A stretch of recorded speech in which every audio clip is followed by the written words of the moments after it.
সনদ সুজাতীয় সংবাদ থেকে পাঠ করছি। এটা হলো সনৎ কুমার এবং ধৃতরাষ্ট্র দুজনের কথোপকথন। কথোপকথন মানে ধৃতরাষ্ট্রের প্রশ্ন এবং সনৎ কুমারের উত্তর।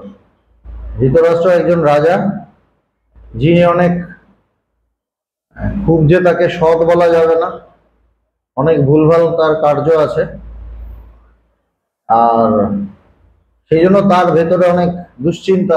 কুরুক্ষেত্র যুদ্ধের আগে তার সনৎ কুমার হলেন একজন বিরাট জ্ঞানী ঋষি, তাকে ব্রহ্মার মানসপুত্র বলে। তো তিনি সনৎ কুমারকে প্রশ্ন করছেন নানা রকম, এবং সনৎ কুমার উত্তর দিচ্ছেন, আধ্যাত্মিক প্রশ্ন। তা আগে বেশ কিছুটা আমরা পাঠ করে নিয়েছি। এখানে সনৎ কুমার বলছেন, বিদ্যান জ্ঞান দ্বারাই অজ্ঞান বিনাশপূর্বক পরমাত্মাকে প্রাপ্ত হইয়া থাকেন, অন্য কোন প্রকারেই নহে। একদম স্পষ্ট করে বলে দেওয়া হলো, অন্য কোনো প্রকারেই নয়। আমাদের যদি সেই সত্যকে জানতে হয়, পরমাত্মাকে জানতে হয়, নিজেকে জানতে হয়, কিভাবে জানতে হবে? হচ্ছে জ্ঞানের সাহায্যে। জ্ঞান লাভ করলেই আমার অজ্ঞান নাশ হবে এবং আমি তখন নিজেকে জানতে পারবো, যেটা আমি আগে জানিনি।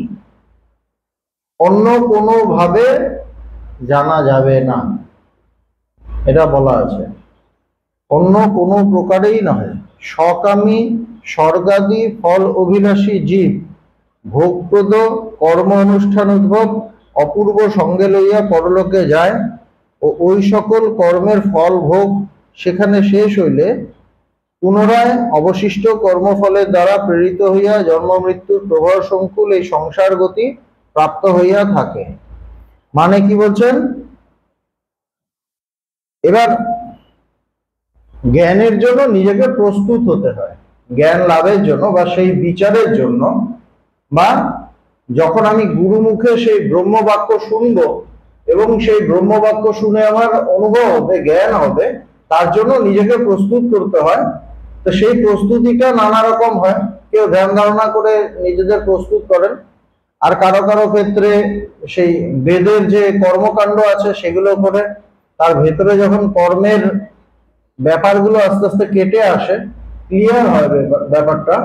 কেননা আমাদের ভেতরে হাজার রকম কর্ম থাকে, তো সেগুলো একটা কোনো কাজের মাধ্যমে বের হতে চায়, কোনো কাজের মাধ্যমে বের হতে চায়। যেমন দেখবেন যারা খুব কর্মী মানুষ, হয়তো রিটায়ার করেছে, কিন্তু একসময় খুব ভালো কর্মী ছিলেন, তিনি হয়তো কোনো একটা স্পিরিচুয়াল সংস্থাতে গেলেন, সেখানে জ্ঞানের কথা বলা হচ্ছে, তিনি জ্ঞানের কথাটা শুনলেন, তারপর হয়তো বললেন, মহারাজ কিছু কাজ থাকলে বলবেন। মানে কি, উনি তো সারা জীবন কর্ম করে এসেছে, ওনার ভেতরে কর্মটা আছে, কিন্তু কর্মটা ক্ষয় হবে কিভাবে? শুধু জ্ঞান চর্চায় তার হবে না, মানে তার মনটা ঠিক হবে না, তাকে কিছু কাজ করতে হবে। সে যেই, তাকে যে কাজ দেওয়া হবে, সে তখন মানে সেই কাজটা করে খুব তৃপ্তি পায়, যে খুব ভালো লাগলো কাজ করে। সে সারা জীবনই কাজ করেছে, সংসারে এখনো করে চলেছে, অফিসে কাজ করেছে, নানা জায়গায় কাজ করেছে, তারপর আবার একটা আধ্যাত্মিক জায়গা গিয়েও সে যে শুধু আধ্যাত্মিকতা শুনছে তা না, তার মনে হচ্ছে আমাকে কোনো কাজ দিল না, ওখানে গেলে কাজ দেয়, ও মানে এইখানে কোনো কাজ নেই, মানে একটা কাজের প্রবণতা থাকে। তো এই যে কাজের ব্যাপার, কাজ করলে কি হয়, সে যখন ঈশ্বরের জন্য কাজ করছে, তখন ভেতরটা তার পুরনো যে কর্মের থেকে অনেক কিছু জন্মায়, অনেক ভোগ বাসনা জন্মায়, অনেক অহংকার জন্মায়। কিন্তু যখন সে ঈশ্বরের জন্য কাজ করে, ঈশ্বরের উদ্দেশ্যে কাজ করে, তখন কি হয়, ওই যে তার পুরনো সংস্কারগুলো আছে, কর্মের সংস্কার, ভোগ বাসনার সংস্কার, অহংকার, ওগুলো আস্তে আস্তে কাটতে থাকে, ক্লিয়ার হতে থাকে। এই করতে করতে তারপর যখন সেই গুরু মুখে সেই ব্রহ্মবাক্য শোনে, তখন তার ভেতরটা তখন পরিষ্কার হয়েছিল, জাস্ট ব্রহ্মবাক্য শুনলো, একটু বিচার করলো, তার জ্ঞান হয়ে গেল। আবার কারো কারো ক্ষেত্রে সে এতটাই অ্যাডভান্স থাকে, বা এতটাই সে প্রথম থেকে হয়তো পরিষ্কার থাকে, তাকে অত কর্ম করতে হয় না, সে যায় গুরুর কাছে, গুরু থেকে ব্রহ্মবাক্য শোনে, বেদান্ত শোনে এবং তার জ্ঞান হয়ে যায়। তো মূল কথা হলো যে জ্ঞান হওয়ার জন্য তার অজ্ঞান নাশ করতে হবে এবং মুক্তির জন্য জ্ঞান হওয়া ছাড়া উপায় নেই, জ্ঞান লাভ করতেই হবে। সকামী স্বর্গাদি ফল অভিলাষী জীব ভোগপ্রদ কর্ম অনুষ্ঠান অপূর্ব সঙ্গে লইয়া পরলোকে যায়। যাদের ভেতরে অনেক কামনা বাসনা আছে। কামনা বাসনা কিরকম থাকে? আমি এটা চাই, ওটা চাই। এমনিতে তো মানুষ, প্রত্যেকটা মানুষের ভেতরে কিছু চাহিদা থাকে। আমার এটা এটা দরকার, কেউ বলছে আমার ওটা দরকার, কেউ বলছে আমি খুব ভালো চাকরি করব, কেউ বলছে আমি ভালো বিজনেস করব, কেউ বলছে আমার অনেক টাকা চাই, কেউ নানা জায়গায় ঘুরতে চায়, কেউ জীবনটাকে খুব বিলাসের মধ্যে কাটিয়ে দিতে চায়, কিছু না কিছু চায় মানুষ। তো আবার যারা দেখা যায় খুব পুজো অর্চা করছে, তাদের মধ্যেও দেখা যায় তাদের মধ্যেও অনেক কামনা বাসনা আছে। কিরকম? দেখা যাচ্ছে যে সে তো বৃদ্ধ হয়ে গেছে, তাও তো পুজো অর্চা করছে কেন না? করছে এই জন্য যে ভালো করে পুজো টুজো করলে সে হয়তো স্বর্গে যাবে, স্বর্গে গিয়ে তো মানে একদম দারুণ ভাবে সে সমস্ত ভোগ করবে। এই দেহে, এই শরীরে, এই অবস্থায়, এই পরিবেশে, এই বয়সে যে ভোগগুলো সে করতে পারছিল না, সে স্বর্গে গিয়ে আরো চুটিয়ে ভোগ করবে। তখন কোনো প্রবলেম নেই, শরীর খারাপের ব্যাপার নেই, কিছু নেই, যত খুশি ভোগ করবে।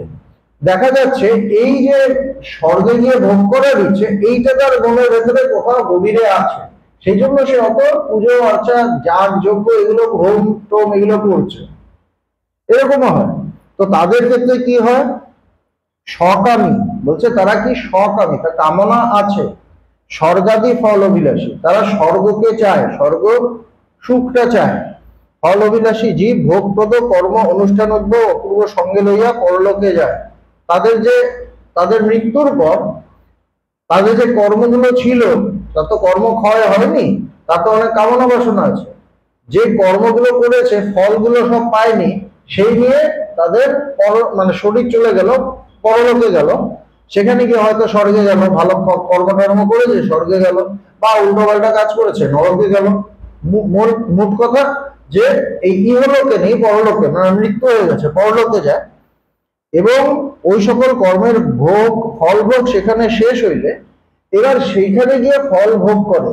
স্বর্গে গিয়ে স্বর্গের যে ভালো কর্মের ফলগুলো ভোগ করছে, পুণ্যের ফল ভোগ করছে।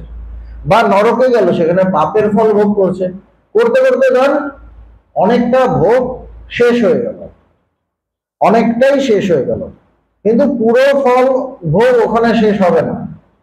ওইটা থেকে তো আরো কিছু কর্মের জন্ম হবে। ওই যে ফলটা ছিল, ওটা তো আরো কিছু কর্মের জন্ম দেবে। যেমন একটা গাছে ফল হলো, সেই ফলটা একসময় নিচে পড়লো বীজ হিসেবে, এবং বীজ থেকে আরো গাছ হলো, সেখান থেকে আবার ফল হলো। সেরকম ভাবে আমাদের জন্ম মৃত্যু চলতেই থাকে। কিভাবে চলে? ওই যে কর্মটা বাকি থাকে, একটু কর্ম বাকি থাকে, অবশিষ্ট থাকে, সেটাই আবার আমাকে আবার জন্ম নেওয়ায় পৃথিবীতে। সেখানে আবার আমি কিছু কর্ম করি, আবার কিছু কর্ম জন্মে, আবার কিছু ফল জন্মে, এইভাবে মানুষের জীবন চলে। তো সেই সব কর্মের ফল সেখানে, ফলভোগ সেখানে শেষ হইলে পুনরায় অবশিষ্ট কর্মফলের দ্বারা প্রেরিত হইয়া জন্ম মৃত্যু প্রবাহ সংকুল এই সংসার গতি প্রাপ্ত হইয়া থাকে। বলছে এই ফল ভোগ করার পরে যে কিছু ভোগ বাকি আছে, তার জন্য তার আবার জন্ম হয়, আবার এই পৃথিবীতে আসে।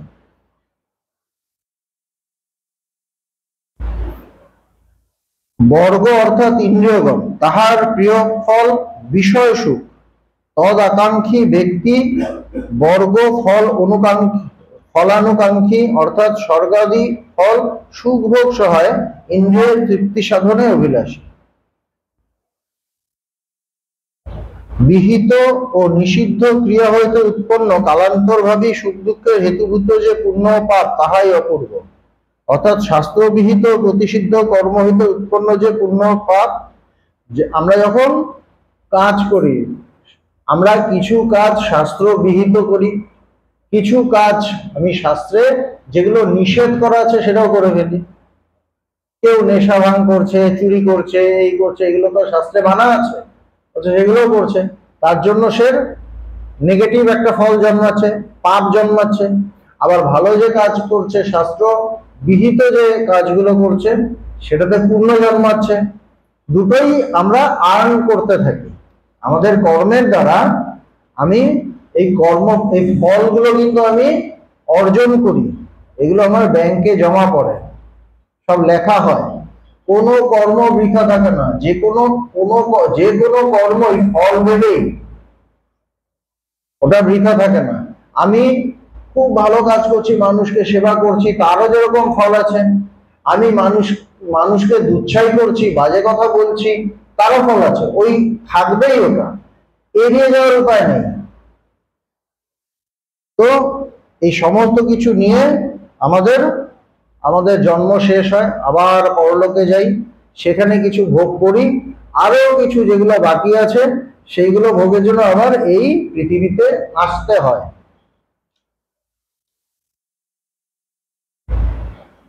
জ্ঞানী ও অজ্ঞানীর কৃত কর্মফলের ভেদ প্রদর্শিত হইতেছে। এবার জ্ঞানী যে, সেও কিছু কর্ম করে, আবার অজ্ঞানী যে, সেও কিছু কর্ম করে।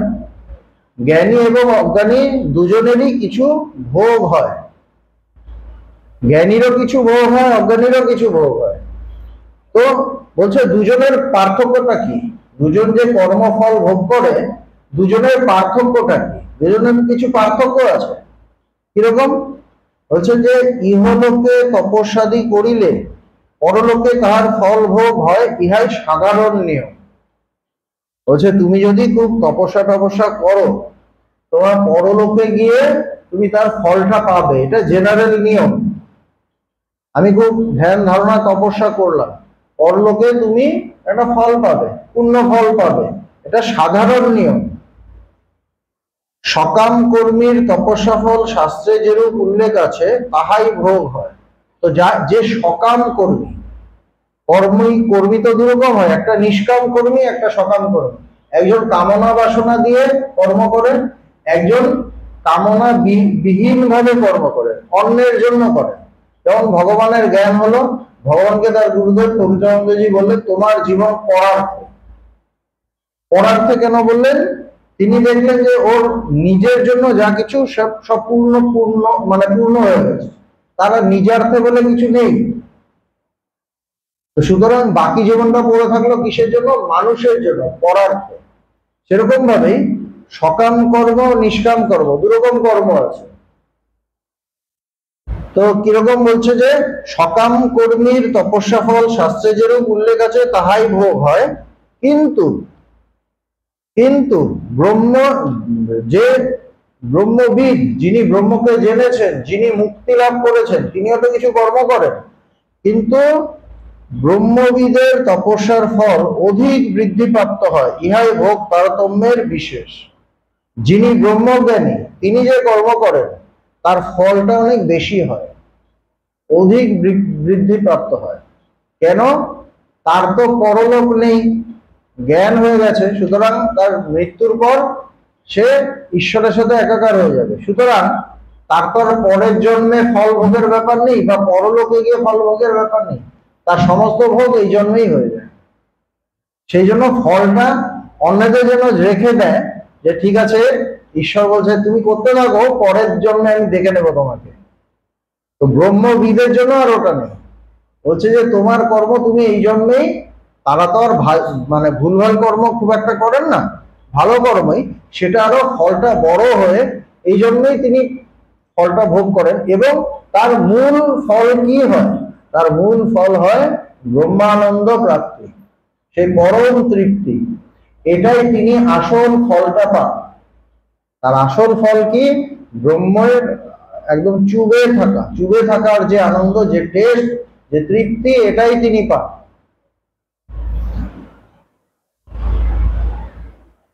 ইহাই ভোগ তারতম্যের বিশেষ। এটাই সকাম কর্মী অজ্ঞানী এবং নিষ্কাম কর্মী নিষ্কাম জ্ঞানী, তার যে কর্ম, দুজনের ফল ভোগের তফাৎ। এখানে আরেকটু ব্যাখ্যা করছেন, ব্রহ্মবিদের তপস্যা ফল বৃদ্ধির হেতু হয়। যিনি ব্রহ্মবিদ, তিনি যে তপস্যা করছেন তার ফল বাড়ে। আর সকাম বিষয় লোকের তপস্যার ফল শাস্ত্র উল্লিখিত পরিমাণেই হয়, অধিক হয় না। শাস্ত্রে যেরকম আছে এরকমই হয়, যারা বিষয়ী, সকাম কর্মী, অজ্ঞানী। কারণ শাস্ত্র বলেন যে কর্মবিজ্ঞান শ্রদ্ধা ও উপাসনাদি সহ সশ্রদ্ধ চিত্তে জ্ঞানপূর্বক অনুষ্ঠিত হয় তাহা অধিক ফলপ্রদ ও শক্তিশালী হয়ে ওঠে। এটা কিসের কথা? ছান্দোগ্য উপনিষদের কথা। তিনি যদি শ্রদ্ধা নিয়ে বুঝে জ্ঞান লাভ করে একটা কর্ম করেন, তার ফল অনেক বেশি শক্তিশালী হয়। তাৎপর্য এই যে কামী পুরুষের কর্মফল পরলোকে ভোগ হয় উহা সীমিত, যিনি সকাম কর্মী তার পরলোকে ফল ভোগ হয় এবং সেই ফলটাও সীমিত, স্বল্পকাল স্থায়ী। কিন্তু তত্ত্ববিদের যে জ্ঞান ফল, যিনি তত্ত্ববিদ, যিনি তত্ত্বকে জেনেছেন, যিনি জ্ঞান লাভ করেছেন, তিনি যে ভোগটা করেন সেটা হলো জ্ঞান ফল। সেটা তাহা তিনি ইহলোকেই প্রাপ্ত হন, হচ্ছে এই লোকেই তিনি প্রাপ্ত হন। জ্ঞান সমকালীন মুক্তি, সুতরাং এই যে মুক্তির টেস্ট জ্ঞানের সাথে সাথে তিনি ওই জন্যই পান, আর পরলোকের ব্যাপার নেই।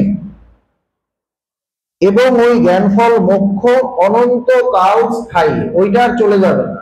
জ্ঞান হলে ওইটার চলে যাবে না, মুক্তি হলে আবার বদ্ধতা আসে না, ওটা চলে যায় না, অনন্তকাল স্থায়ী। কর্ম উদ্দৃষ্ট ফল প্রদান করে, কিন্তু জ্ঞান দৃষ্ট ফল প্রদান করে। কর্ম অদৃষ্ট ফল, যে ফলটা আমি দেখবো না, পরের জন্য হয়তো পাবো বা পরলোকে গিয়ে পাবো। কিন্তু জ্ঞান হলে সেটা দৃষ্ট, দেখা যাবে যে একজন পুরো পাল্টে গেল। আগে প্রচন্ড চঞ্চল ছিল, অস্থির ছিল, তার ভেতরে অনেক অশান্তি ছিল, দেখা গেল সে খুব ভালো আছে, শান্তিতে স্থির হয়ে সুন্দর আছে, দেখা যাচ্ছে তার ফলটা। জ্ঞানীর দৃষ্টফল মোক্ষ বর্তমান শরীরের অনুভব করিয়া কৃতকৃত্য হইয়া থাকেন, ইহাই জ্ঞানের পরম বৈশিষ্ট্য। এই দেহেই এই জীবনেই অনুভব হয়ে পড়ে তিনি কৃতকৃত্য, একদম পূর্ণ স্যাটিসফাই হয়ে থাকেন। হচ্ছে এটাই ডিফারেন্স দুজনের মধ্যে। কর্ম অপেক্ষা জ্ঞানের অদৃষ্টপূর্ব মহিমার কথা শুনিয়া, তো এটা ধৃতরাষ্ট্র শুনলেন। ধৃতরাষ্ট্র শোনার পর তার একটা প্রশ্ন হলো, তিনি জিজ্ঞাসা করলেন, কি বললেন? হে সনত সুজাত, অনন্ত ফলদায়ী তপ কি প্রকারে অনুষ্ঠিত হয়? হে প্রভু, সেই কেবল অর্থাৎ শুদ্ধ তপ আমি কিভাবে জানিব, তাহা আপনি আমাকে কৃপাপূর্বক বর্ণন করুন। হচ্ছে অনন্ত ফলদায়ী তপ মানে তপস্যা, অনন্ত ফলদায়ী। এমন কোন তপস্যা আছে যেটা অনন্ত ফল দেয়? আমরা তো সবকিছু বেশি বেশি চাই না, টাকা চাইলাম 10 টাকা পেলাম, বলছে না আমার 100 টাকা চাই, 100 টাকা হলে না 1000 টাকা চাই, আমার সবসময় চাহিদা বেশি। তো যখন শুনেছে অনন্ত ফল, তো তিনি তো তিনি বিষয়ের মতো করে ভাবছেন, তিনি ভাবছেন যে তো ফলটা যেটা হবে নিশ্চয়ই ভালো হবে, সেটা যদি অনন্ত হয় তাহলে তো খুব ভালো, যেটা শেষ হবে না। তিনি রাজা, দেখেছেন যাই আসুক না কেন, যে ভোগই আসুক না কেন শেষ হয়ে যায়। বলছে এরকম যদি কিছু পাওয়া যায় যেটা একদম শেষ হবে না, তো তার ওখানে মনটা গেছে, বলছেন এই তপস্যা কিভাবে করতে হয় আপনি আমাকে বলুন। সেই কেবল অর্থাৎ শুদ্ধ তপ আমি কিরূপে জানিব? সেই কেবল অর্থাৎ শুদ্ধ তপস্যা হচ্ছে, এটা আমি কিভাবে জানবো, তাহা আপনি আমাকে কৃপাপূর্বক বর্ণন করুন। দুটো কথা হলো, কেবল আর শুদ্ধ তপ। পূর্ব শ্লোকে ধৃতরাষ্ট্রের প্রশ্নের উত্তরে শ্রী সনত সুজাত বলিলেন, মনোমল বর্জিত যে তপ তাহাই কেবল অর্থাৎ শুদ্ধ তপ বলা হয়। উহাই সমৃদ্ধির কারণ বা অনন্ত ফলদায়ী, অন্য তপস্যা ওইরূপ সমৃদ্ধিশালী হয় না। কি বলছেন? যে মনোমল বর্জিত, মনের যে মল মানে নোংরা, মনের যে আবর্জনা, যে মন শুদ্ধ, যে মনের মধ্যে এই ধরনের নোংরামি নেই। মনের নোংরামি কি? আমাদের যে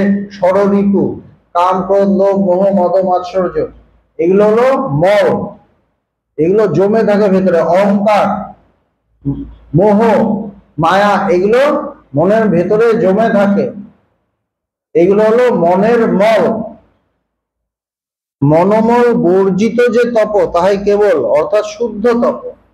যে মনে, মনটা ক্লিয়ার, যে মনে এইসব নেই, যে মনে ঈর্ষা নেই, যে মনে রাগ নেই, বিদ্বেষ নেই, ও আরেকজনকে দেখতে পাচ্ছি না, সহ্য করতে পারছি না, এগুলো নেই, সবার প্রতি একটা নির্মল শুদ্ধ ভালোবাসা, ক্লিয়ার ভেতরটা, প্যাচগোছ নেই। ঠাকুর বলছে না, মন মুখ এক করাই সাধনা, মন মুখ এক করাই সাধনা, ওটাই বলছেন, ওটাই শুদ্ধ তপ। উহাই সমৃদ্ধির কারণ বা অনন্ত ফল দেয়। বলছে ওই মনটা যদি তুমি লাভ করতে পারো, সেটা অনন্ত ফল দেয়, ওটাই তোমার আসল সমৃদ্ধি। অন্য তপস্যা ওইরূপ সমৃদ্ধিশালী হয় না। কেবল বলতে এখানে শুক্রাচার্য বলেছেন, উহাই কেবল অর্থাৎ সর্বপ্রপঞ্চের বীজ বা কারণ। এই এই জায়গাগুলো একটু কঠিন, যাও যেহেতু আছে, এগুলো নোটে আছে, এগুলো মেইন বইয়ে নেই, কিন্তু যিনি ব্যাখ্যা করেছেন, এটা রামকৃষ্ণ মিশন থেকে প্রকাশিত, সেখানে যে ব্যাখ্যা হয়েছে সেখানে নোটে উনি লিখেছেন। কেবল যে কথাটা, কেবল একটা কথা এসছে, শব্দ এসছে কেবলটা, ওটার মানেটা কি বলছেন? সর্বপ্রপঞ্চের বীজ বা কারণ, মহাপ্রলয়ে ত্রিগুণ সাম্যাবস্থা পন্ন তত্ত্বই কেবল রূপে কীর্তিত হয়। সদসৎরূপ জগৎ ওই কেবল হইতে উৎপন্ন হইয়াছে। আমরা কিছুদিন আগে স্বামীজির কি ধর্মবিজ্ঞান বইটা পাঠ করেছিলাম, সেখানে প্রকৃতি, পুরুষ, এসব নিয়ে কথা ছিল, সাংখ্য দর্শন এইসব ছিল। তো সেখানে মহাপ্রলয়, প্রলয়ের কথা ছিল। প্রলয় কি হয় বলছে, আমাদের এই প্রকৃতিতে তিনটে গুণ, সত্য, রজ, তম। বলছে প্রলয় কি হয়, সত্য, রজ, তম একদম সাম্য অবস্থায় থাকে, ব্যালেন্স হয়ে থাকে। যেহেতু ব্যালেন্স হয়ে থাকে, ওখান থেকে নতুন সৃষ্টি হয়, নতুন সৃষ্টি হয়। তো বলছে যে সেই যে অবস্থা যেখানে সব সাম্য অবস্থা প্রকৃতির, সেটাই কেবল। সদসৎরূপ জগৎ ওই কেবল হইতে উৎপন্ন হয়েছে। বলছে সেই প্রকৃতি যেখানে সত্য, রজ, তম তিনটে সাম্য অবস্থায় আছে, এই জগৎটা সেখান থেকে তৈরি হয়েছে। এটা সাংখ্যে বলে, জগৎটা সেটা থেকে তৈরি হয়েছে। যখনই তিনটে গুণের মধ্যে একটু ইমব্যালেন্স হয়, তখন সৃষ্টি হয়, নাহলে সৃষ্টি হয় না। তো যখন ব্যালেন্স অবস্থা, যখন সৃষ্টি নেই, সেটাকে কেবল বলছে, কেবল অবস্থা। আর তপস্যা বলতে কি বলছে, সকলমশ তপস্যা, অর্থাৎ ঐহিক ও পারত্রিক ভোগ বাসনাদি মনোমল দুষ্ট তপস্যার ফল উৎকৃষ্ট হয় না। ঐহিক ইহলোক মানে এই জগতে যে আমাদের ভোগ বাসনা থাকে, আর একটা পারত্রিক মানে পরলোকে যে আমি গিয়ে যে স্বর্গের ফল ভোগ করব, এই করব, ওখানে গিয়ে আমি যা খুশি তাই করব, এই ধরনের যে বাসনা। তো এই ভোগ বাসনাগুলো যদি আমার থাকে এই ইহলোকে বা পরলোকে, তখন আমি যে বলছেন যে ভোগ বাসনাদি মনোমল দুষ্ট, এই বাসনা যদি মনের মধ্যে থাকে, এটাই মনের মল, এটাই মনের আবর্জনা, এইটা যদি ভেতরে থাকে, তখন তপস্যার ফলটা ভালো হয় না। ওই মন নিয়ে আমি তপস্যা করলাম, ওই ফলটা কি ভালো হবে? হবে না। তো ফলটা ভালো হবে? হবে না। আমি যখন পুজো করি, তখন কি করি, সব ড্রেস ধোয়া কাপড় করি, সব তার আগে সব জায়গা টাগা মুছি, কোনো ময়লা যেন না থাকে, যে যেগুলো ঠাকুরকে দেব, ফল মূল যা কিছু সব পরিষ্কার করি, ধুই, যাতে কোথাও কোনো এক বিন্দু ময়লা না থাকে। কিন্তু যে যে মনের দ্বারা সব দিচ্ছি, এই মনের মধ্যে তো হাজারটা ময়লা। সুতরাং পুজো কি হয়, যতই আমি সব ধোয়া মোছা করে পরিষ্কার করে দেই, আমার মনটাকে তো পরিষ্কার করতে পারি না। মনটা পরিষ্কার করতে হবে, ওটা ছাড়া তো গতি নেই। তো বলছেন যে ঐহিক ও পারত্রিক ভোগ বাসনাদি ভোগ বাসনা নিয়ে যে মনের ময়লা, সেইটা যে আমরা সেইভাবে আমরা যে সেটা নিয়ে আমরা যে তপস্যা করি, সেটা ফলটা ভালো হয় না। শুদ্ধ তপস্যাই কৈবল্য বা মোক্ষ সাধক বলিয়া কেবল নামে কথিত হয়। কেবল অর্থাৎ ব্রহ্ম, অর্থাৎ ব্রহ্ম প্রাপক সাধন। আরেকটা ব্যাখ্যা, একটা হলো সেই তিন গুণের ব্যালেন্স অবস্থা, সেই প্রকৃতির অবস্থায় কেবল। আরেকটা বলছে কেবল বলতে একদম সেই ব্রহ্মের কথাই বলা হচ্ছে, বা যে সাধনা সেই ব্রহ্মকে লাভ করায় সেই সাধনার কথা বলা হচ্ছে। দুরকম ব্যাখ্যা আছে, এইটাই মেইন কথা। অ্যাকচুয়ালি যিনি নোটটা লিখেছেন তিনি বলতে চাইছেন যে সনত কুমার এই অবস্থার কথাই বলেছেন, যে ব্রহ্মজ্ঞান লাভের জন্য তোমাকে যা যা করতে হবে সেটাই আসল কেবল। শুদ্ধ তপস্যাই কৈবল্য বা মোক্ষ সাধক। শুদ্ধ তপস্যা যেখানে আমার কোনো কামনা বাসনা থাকবে না, একটাই কামনা থাকবে, আমি তাকে জানতে চাই, সত্যকে জানতে চাই, নিজেকে জানতে চাই, এইটাই কামনা। এইটা আমার মনটাকে দূষিত করে না, কিন্তু বাকি যে আমি অন্য কিছু চাই সেইটা আমার মনকে দূষিত করে। এই অধ্যায়ে তপ প্রসঙ্গে শুদ্ধ ও অশুদ্ধ তপের বিষয়ে বলা হইয়াছে। শুদ্ধ তপস্যা এবং অশুদ্ধ তপস্যা সেটা বলা হচ্ছে। অশুদ্ধ তপের কথা পৃথক বর্ণিত হইয়াছে। শুদ্ধ তপের বিষয়ে ভগবান সনত সুজাত বলিলেন যে উহা অনন্ত মোক্ষ ফলদায়ী। শুদ্ধ তপকে বলা হইয়াছে কেবল গুণসাম্যে স্থিত তত্ত্ব, বিষয়টি বিচারণীয়। আচার্য নীলকণ্ঠ বলিয়াছেন। সুতরাং এক জায়গায় বলছে তিন গুণের সাম্যে অবস্থা, আর এক জায়গায় বলছে ব্রহ্ম জ্ঞান লাভ, ওটাকে কেবল বলছে, এটা নিয়ে বিচার। আচার্য নীলকণ্ঠ বলিয়াছেন কৈবল্য অর্থাৎ কেবলই ভাব বা শুদ্ধ ব্রহ্মরূপে অবস্থিতিরূপ মোক্ষের হেতু বলিয়া উহা কেবল নামে কথিত হয়। একদম সেই সাধনা, সেই তপস্যা যার দ্বারা আমি একদম ব্রহ্মে স্থিত হয়ে যাই, ওটাকেই কেবল বলছে, একদম ব্রহ্মে স্থিত হয়ে যায়। অতএব নিষ্কলমশ শুদ্ধ তপ কেবল। পুনঃ ওই কেবলকে বলা হইয়াছে প্রলয়কালীন ত্রিগুণের সাম্যাবস্থারূপ প্রকৃতি। সাংখ্য মতে প্রকৃতি উপাসনার ফল প্রকৃতিলীন অবস্থা প্রাপ্তি। সাংখ্যের মতে কি, আমি যদি উপাসনা করি আমার ফল হবে সেই প্রকৃতিতে লীন হয়ে যাব, প্রকৃতিতে লীন হয়ে থাকবো। সেটা পুরো মুক্তি না, মুখ্য না। উহা সুদীর্ঘ সুষুপ্তির ন্যায় একটা জড়বৎ অজ্ঞান অবস্থা নয়। বলছেন প্রকৃতি যদি আমি লীন হয়ে থাকি, সেটাও একটা জড়ের অবস্থার মতো। আমি যখন ঘুমিয়ে থাকি তখন তো আমি কোনো কাজ করি না, ভালোই থাকি, কিন্তু তখন আমি কিছু জানতেও পারি না, জড়ের মতো পড়ে থাকি। বলছে প্রকৃতি লীন মানে সেরকমই একটা অবস্থা। উহা কখনো কোনো সাধকের কাম্য হইতে পারে না। কোনো সাধক ওইটা চান না। সাধক চান কি, যে আমি সত্যকে জানবো এবং প্রতি মুহূর্তে সেই সত্যকে জানার ফলে আমার ভেতরে একটা তৃপ্তি, আনন্দ, এইটা থাকবে, এটাই সাধকের কাম্য। অতএব এই ত্রিগুণ সাম্য অবস্থারূপ প্রকৃতি পদবাচ্যা বেদান্তোক্ত ব্রহ্মাশ্রিত ব্রহ্ম বিষয় ব্রহ্মভিন্না স্বতন্ত্র সত্তা রহিতা মায়াতত্ত্বই এখানে বিবক্ষিত। বলছে এখানে মায়ার কথা বলা হলো।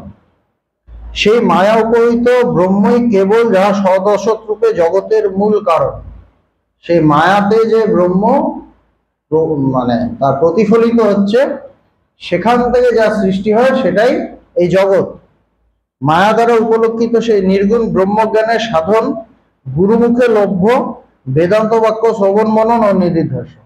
বলছে সেই জ্ঞান যদি লাভ করতে হয়, মায়ার মধ্যে যিনি আছেন, যিনি প্রকাশিত আছেন, মায়াকে যিনি প্রকাশ করছেন, মায়াটা যার আশ্রিত সেই ব্রহ্মের, তাকে যদি আমাকে জানতে হয় তো আমার কি করতে হবে, গুরুমুখে বেদান্ত শ্রবণ করতে হবে, শুনতে হবে, সেটা ভাবতে হবে গভীরভাবে, তারপর নিদিধ্যাসন অবস্থা লাভ করতে হবে, তারপরে সমাধি, নিদিধ্যাসনের পরে। এই শ্রবণাদিরূপ জ্ঞানাভ্যাসী বিশুদ্ধ তপ। বলছে এই যে শ্রবণ মনন নিদিধ্যাসন বেদান্তের মতে এটাই বিশুদ্ধ তপ, যার কথা সনত কুমার বললেন। এই তপের দ্বারাই ব্রহ্ম লভ্য হইয়া থাকেন বলিয়া শ্রবণাদিত্রয় সাধনকেই এখানে বিশুদ্ধ তপ বলা হইয়াছে, এরূপ বোধব্য। এই তপের দ্বারাই অমৃতত্ব বা মোক্ষ লাভ হয়।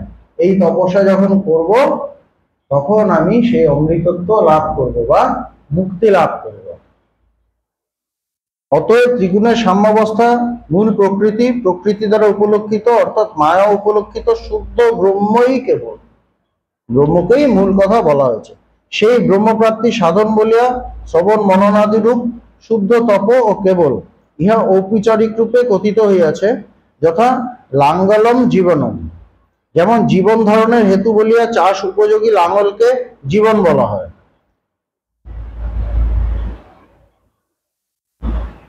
আসল কেবল হলো ব্রহ্ম।